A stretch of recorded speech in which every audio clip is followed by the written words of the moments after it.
DJ back again with CG Talks, the podcast where CG guys talk about CG. And with me here is Mr. Zacharias Reinhardt from CG Boost. And you are a tutor yourself, and you run a company offering online tutorials courses. So let's talk about the kitchen, the making of these educational materials. Mm-hmm. Do you recall what your first tutorial was like? And wonder what you have learned since then about how to make this better. Like, in other words, what are the most important things in a good tutorial? Okay. Yeah, I think it was my Blender 2.5 beginner series in German back in 2010 or so, which I recorded. Okay, of course, a few obvious things are improved audio and video quality. I think for tutorials and courses and stuff like this, the audio quality is most important because people will listen to you all the time. And if you have a crappy microphone, or even in the editing process, don't cut out like or loud breathing and stuff like this. I think this makes a huge difference in a professional tutorial and an amateur tutorial, the whole audio quality. So at some point, of course, I bought a better microphone. And at some point, I switched to higher resolution recordings. Now I record in 4K, even my tutorials, so to have the best possible quality. But this is, of course, just like visually what you can see. One thing I also like to do, which I learned pretty early actually, is to remove unnecessary clutter from what people see. So I always hide my taskbar with all the icons. So I just have a clean window to record. Then, before I get into like content-wise, what has changed or what I do is also making the process of recording something super easy. So I switched from OBS recording at some point because it was giving me a lacking, stuttering video when I have like 4K resolution and cycles rendering and stuff like this, to NVIDIA Shadow Play, which is something which is always enabled in the background, which runs with the NVIDIA driver and experience tools. So I just have to press like a shortcut combination and it starts recording.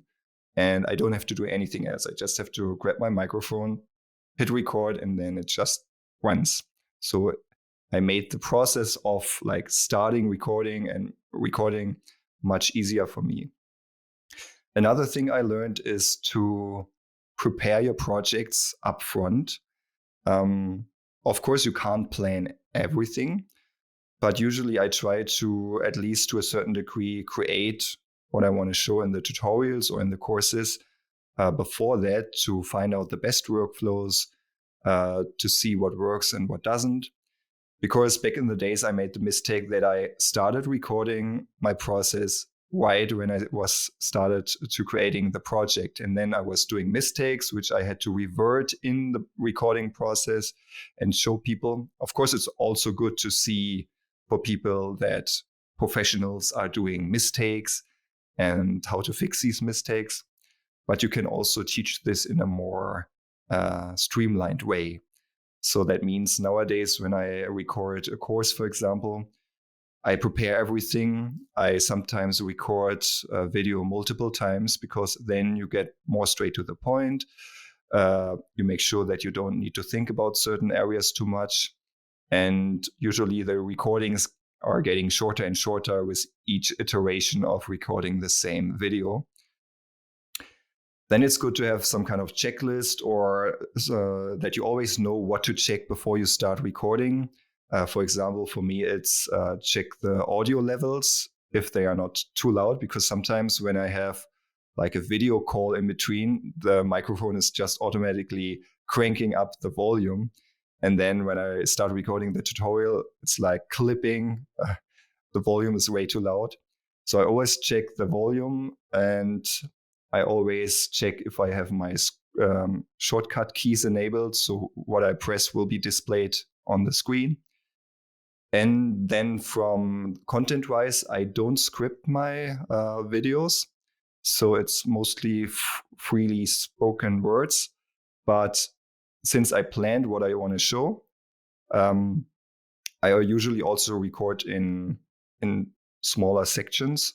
So I start with intro, or usually I record the intro as last thing, but then I record a certain part, which is like one part which belongs together, then make a pause, check my notes. I usually have just a few bullet points, see what I want to put into the tutorial, and then I just record. And if I, for example, forget a word because I'm not a native English speaker, I just like stop speaking, left my cursor where it is, and search for the specific words and how this is pronounced. And then I just continue. Or if I forgot how to do a workflow or what settings I used, I open up a second instance of Blender. Sometimes I just pause the recording or just keep it running, check what I want to show, and then come back. So I think just be a little bit calm. Also, make sure that people can follow the mouse cursor around. So I don't, back in the days when you start recording tutorials, you're moving around your mouse cursor like crazy and shift around your 3D model all the time. And you got a heart attack from watching something like this.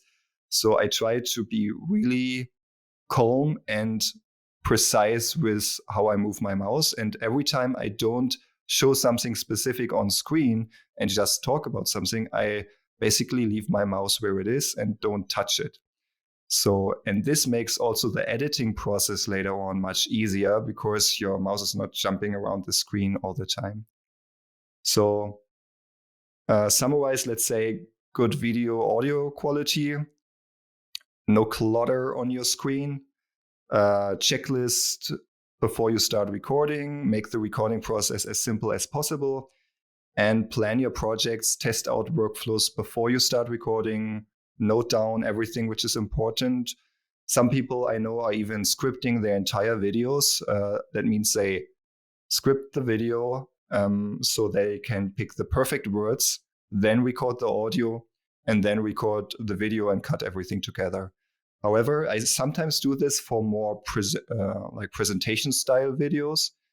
But for the general Blender screen recording tutorials, I just record my voice while doing it, because then it also feels more natural for me. And I know exactly when I show something, I can talk about it. And it's also easier in the editing process, of course. Mm-hmm. And I wonder. Yeah. And then, yeah. I wonder if you ever feel that imposter syndrome, like as a teacher, knowing that there is always like more to learn or to know about the area that you are teaching. And if you ever get that feeling, how do you deal with that?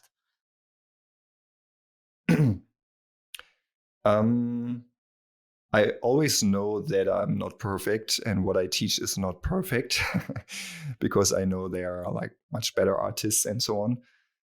But I think I am at a point where I don't have this feeling anymore, because I think from all the feedback I got, from what I see people achieve after following my courses and tutorials, it gives me like a good confidence that what I teach is not wrong in a way. I know that sometimes my workflows are probably not the best, and since we are focusing only on using free tools, there are, of course, paid alternatives which are much more efficient, much better. And sometimes we just say, okay, this is a free workflow you can use. But if you want to speed up your process quite a bit or make this look even better, then use this paid add-on or this paid tool, which can help, like if you want to make this look more professional. Yeah, and sometimes I know there are limits. Sometimes the wrong and right thing is also not that obvious, right? Because it sometimes depends on the angle that you look at this certain thing. Like there are things constant discussions about whether it's okay to use n-gons or triangles or quads in the topology, for example, and that also heavily depends on what are you going to use the model for, what is the model.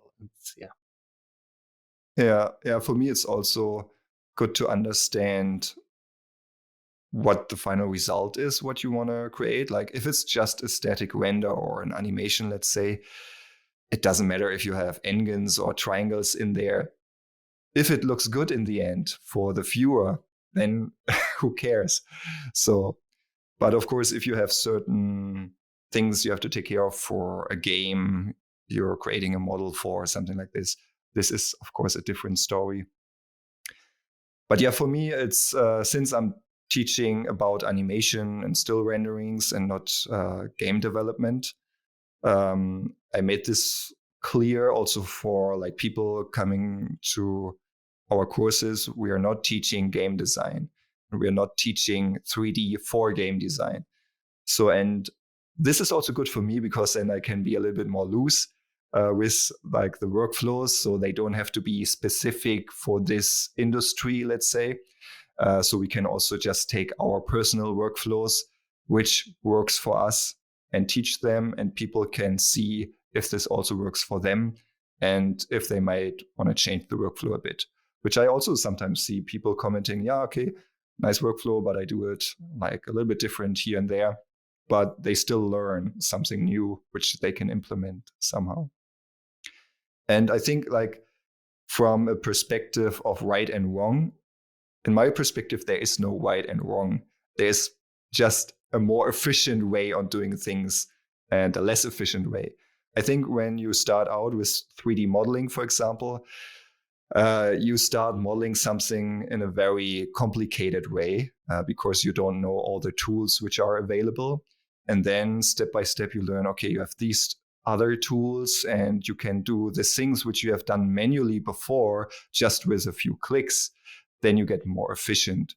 But in the end, you just get a 3D model. It needs to look good somehow. The topology or like the shading needs to be good. No like issues in there. It's the same what you get in the end, but the way you got there might be different. Mm-hmm. Yeah, right. And regarding different approaches to things that you do with your tutorial making, do you follow like your own experience and like gut feel, or when making these courses, or do you also watch other people's work to get some inspiration? I mean, other people's tutorials. I mean, of course, in my learning phase, I learned a lot from other people, and I guess without knowing actively, I also learned a lot about making tutorials. What I learned is really important, especially when you do stuff for YouTube, is to make the content engaging and fun to watch, and don't bore people, because as soon as you bore people with something, they will leave the video.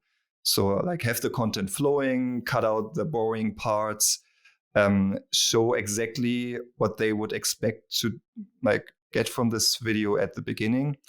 Like if you promote a character creation video, don't start with a default Blender screen with a cube in it and start modeling, but just show in a short 10 seconds part, this is what you will learn, the final result, so people can get excited on following the tutorial. So, and I think these are, of course, a lot of little things I learned from other video creators, not only like Blender specific, but also other YouTube videos I watched. And I also had someone which was doing some research stuff about how good tutorials are. And they told me a few things. And one thing, for example, is that that you shouldn't show your face during a tutorial. Let's say when you do a Blender tutorial, you see a lot of people showing their face in some corner of the screen, and you just basically see them doing stuff. And the reason for that is that people are following the mouse cursor with their eyes, but every time this person is moving a little bit, this gets the viewer to watch down to this person, and then they lose a mouse cursor or lose track of what was taught. And this is why I never show my face during the tutorial. You can do it like as an introduction, you show your face and say hi and what they will learn, but then don't show your face during the process, or make a switch between, if you want to explain something, then cut to your face, explain something, and then cut back to the tutorial. And this will help to give a better learning experience for the people. Yeah.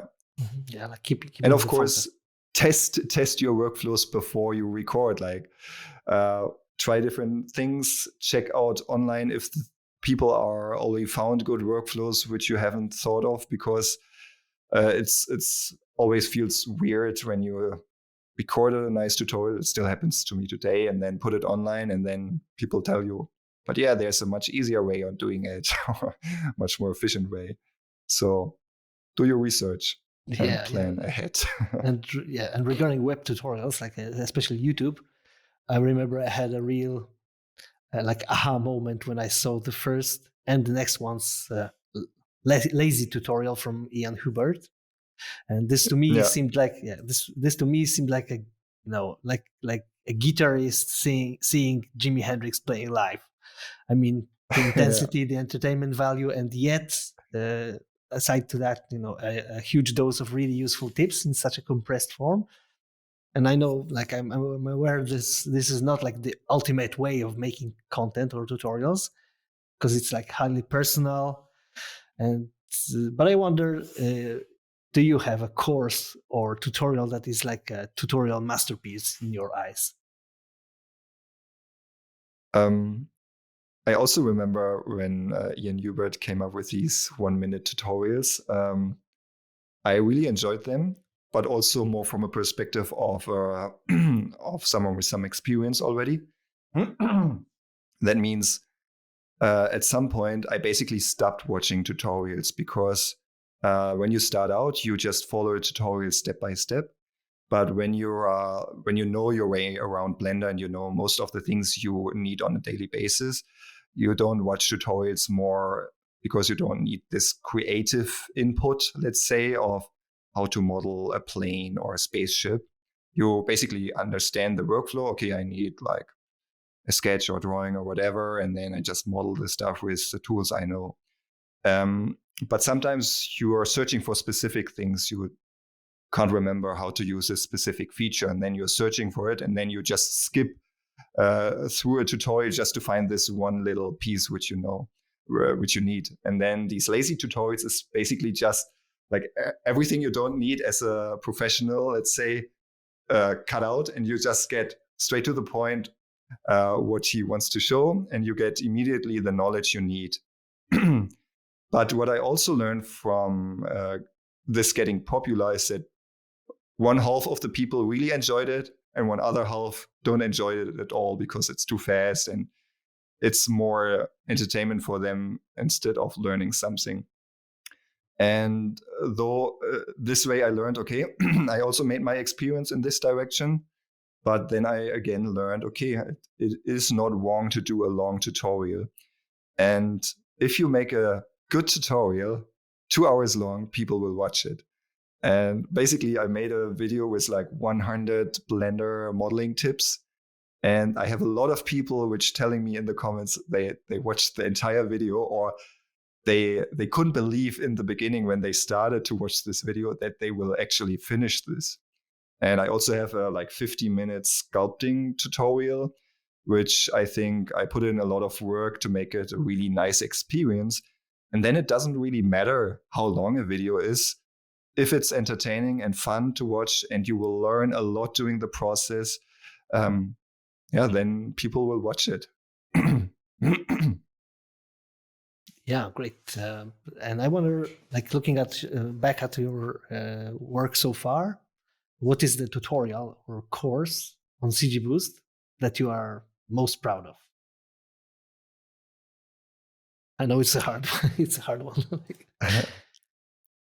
I mean, most proud of, I'm probably on the Blender Launchpad course, which was like the first big course I started with CG Boost. I had, of course, created some courses before. Because on the one hand, it was a big success, and I always wanted to create a course which other people will recommend when somebody asks, where can I learn Blender? And this course came so far, so that many people recommend it as a good or perfect starting point for getting into Blender, which kind of makes me proud that this course got so far. It's like straight up competition for the famous donut, right?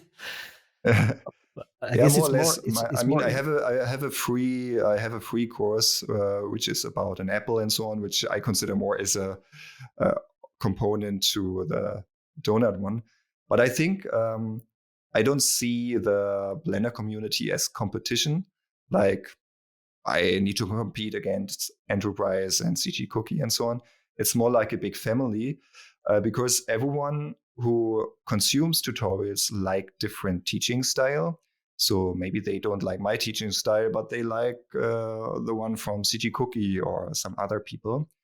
And we are not all teaching the same topics, and we are not teaching the same workflows. And I think Enterprise is a great way that a lot of people get in touch with Blender. So I think it's not the tutorial, like the donut tutorial series is not there to actually. Sorry? Sorry, let's maybe repeat that one, because I think we kind of lost the signal for a second.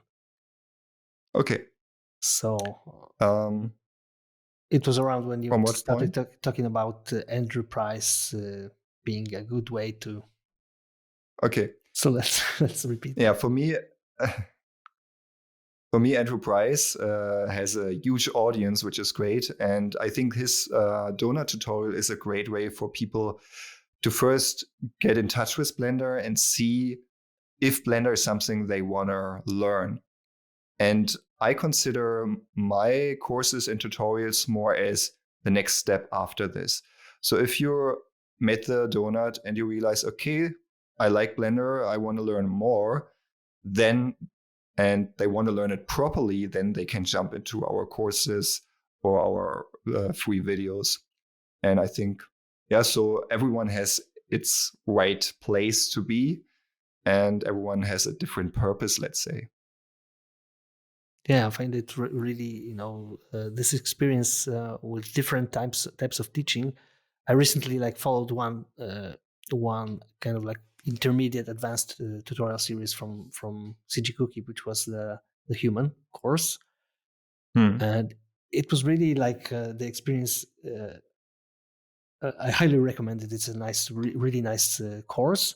And there's it also depends on how the experience with a course or with tutorials is also depending on what you are interested in, what you already know, and even if you kind of know half of what's taught in the course, it also gives you a different perspective, different approaches to what you already thought you know. You could approach it from a different area, a perspective, a different style of working.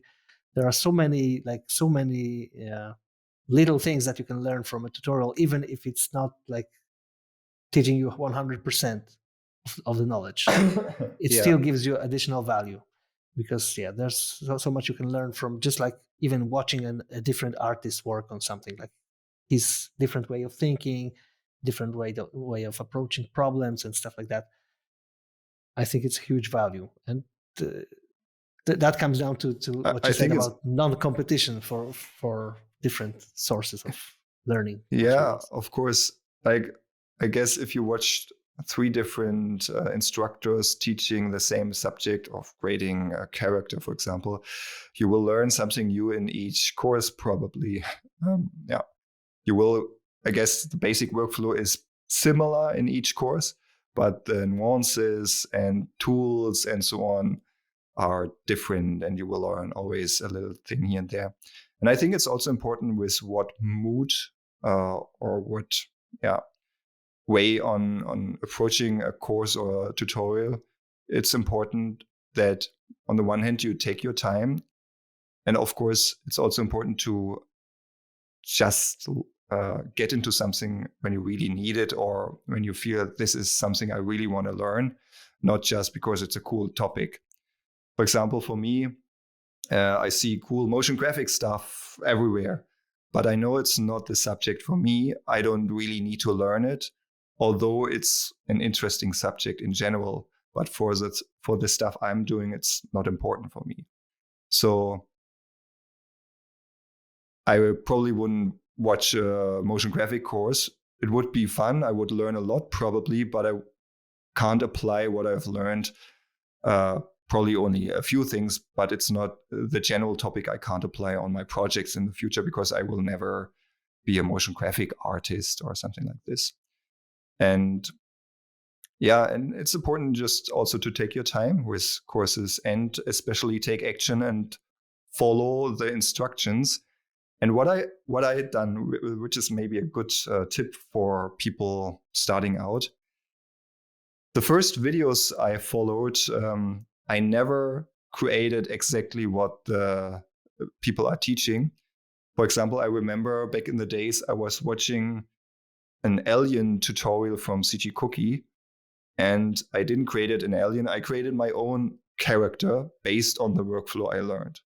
So, and in this way, you learn much more, because you have certain problems, certain obstacles which come into your way, and then you have to solve them.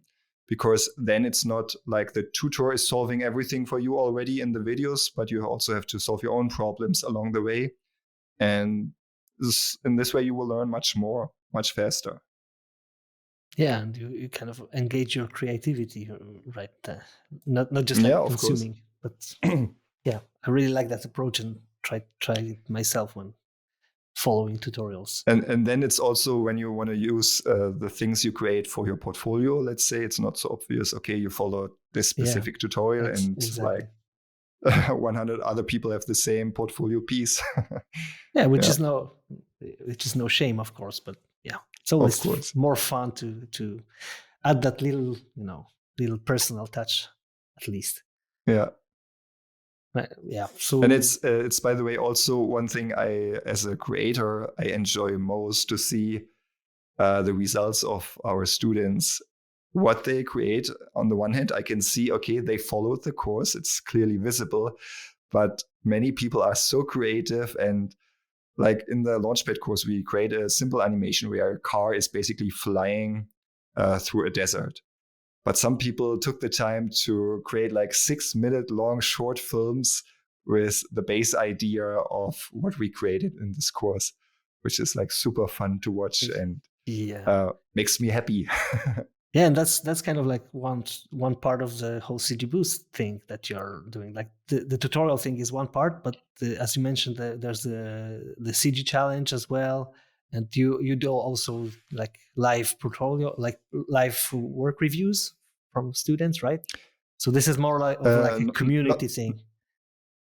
yeah, I mean, we have a community space basically where people can just post their work, and the team and the other members will like give feedback and stuff. And we have this CG Boost challenge, which is usually a monthly challenge. We currently have paused it for a few months because we are working on a new website. But when this goes live, probably in June, we will start again with CG Boost challenges. And there you basically get a given topic, 3 weeks time, and then you create a still render according to the topic. And yeah, seeing like all these crazy cool artworks, what people create based on the topics, is really nice. And then we started to do a live stream afterwards where we pick like a couple of random submissions and critique them. Basically, the whole CG Boost team is in the stream, and we basically give tips on how to make these artworks even better, or what we liked on these artworks. And there again, one time I remember we gave this feedback, and then one guy applied the feedback to this submission he sent us, so he made it even better, and it was like 10 times better afterwards, which is really nice to see that the feedback we are giving is also really useful for the people. Yeah. Yeah, and I guess it's priceless to really use that, because I found that myself, included, and some people are kind of like sometimes shy about about their artwork. We don't post them as much, or especially when we are not entirely happy from the results. But I found that this really pushing beyond that barrier of being shy about your work and getting feedback and even asking for that specifically, it really can boost your work. It really can help. Totally. Like lots of my artworks I send to my colleagues and friends. Luckily, I have like a couple of colleagues and friends which are in the CG space. So usually I don't post my artworks online, which is of course something which I would recommend if you don't have like personal people. But sometimes if too many people giving feedback, it can also be confusing. So I usually like send it to a few people which I know, I know they know what they are talking about. So I think it's good to get started with posting your artwork online, even if you're shy about it. Also, just to get in touch with other people, and maybe you make some friends. So in the future, you can like share it on a personal level with people. But what I also learned is it's really nice to share your unfinished artwork with people that are outside of the CG space. Like my wife, for example, she has nothing to do with computer graphics or CG. She hates to sit on a computer. But when I show her my artworks, she has the eyes of someone that don't know nothing about 3D. So she's not looking at, oh, wow, this probably took a lot of time. I appreciate the time you put in there. Nice texturing work. But she says, oh, okay, this head looks weird from this character. Or what is this? This looks weird. So this is also, this hurts on the one hand. It's like, Yeah. oh, you don't understand it. Yeah, but it's like You a don't see completely the work I put unbiased, in there. completely Yeah, unbiased feedback. but it's really good. And then when I look into it, yeah, she's right. This looks weird, so I have to work on it a bit more. Yeah. Yeah, exactly. And sometimes this kind of feedback is like from a completely uh, unexpected perspective. Like you focus so much on the details, on the technical side of things, that you miss the big picture. Kind of that a person from Yeah. outside, it kind of like just approaches the thing as it is, with no yeah. Yeah, similar as a photograph or something like this, or as a Exactly. painted picture. Yeah. Yeah, and Yeah, it's a super valuable this feedback can be on the valuable. levels, on the level of storytelling, on the level of relating to the real world or whatever. Yeah. Or what I also learned, if you get feedback from a lot of people, usually things that are popping up a lot is something you should look into. Like, because there's of course personal taste and everyone likes different things a bit more. So if you get 3 feedbacks and everything is completely different, then you can probably leave it as it is or just take out the things which you agree upon. But if like 10 people are saying the same thing, the color looks weird, the lighting is strange or whatever, then this is probably something you should look into and maybe change. But in the end, it's your personal art, so you don't always have to change according to what other people say. Okay, so this was like a super nice conversation. I guess our listeners also enjoyed it.